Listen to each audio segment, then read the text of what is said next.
Greetings. It's kind of sad when you can look around you and conclude that from the many places you've traveled, and some of them you've stayed for pretty lengthy periods of time, and in all of them, to determine that one can be considered the most evil place you've ever been to. It's sad, it's disgusting, but it all depends on which side you're on. Because if you're on the side of righteousness, if you're on the side of good, then yeah, it is sad, sickening, and disgusting. As opposed to an evil entity, a filthy entity, a devious entity, a dirty entity, a heartless entity, a ruthless entity, an immoral entity, those things will be no problem. That would be everyday life. Those would be things on which they thrive. And thus my conclusion. When I look at the persecution against people like Assata Shakur, Mumia Abu Jabbar, just to name a few of them, when I look at the killings of almost every member of the Black Panthers, suspicious manners, set-up killings, assassination, and I think these were groups of people who came together as a result, as a consequence of white groups like the KKK killing innocent blacks because we were progressing, and in their eyes, the slaves, the black man was inferior. Somehow or the other, the beginners of civilization, who we are, somehow or the other, the white man has convinced himself and the rest of the world that we are the most inferior people on this planet, when genetically we are the most superior. So that in itself should tell you something, because genes, DNA, comes with rewards.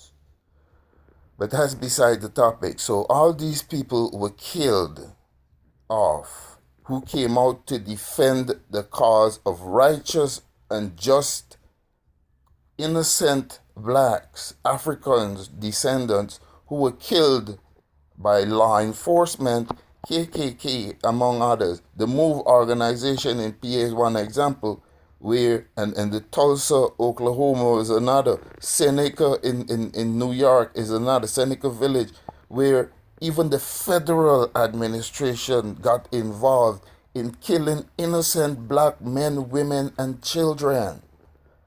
And these things were swept under the carpet.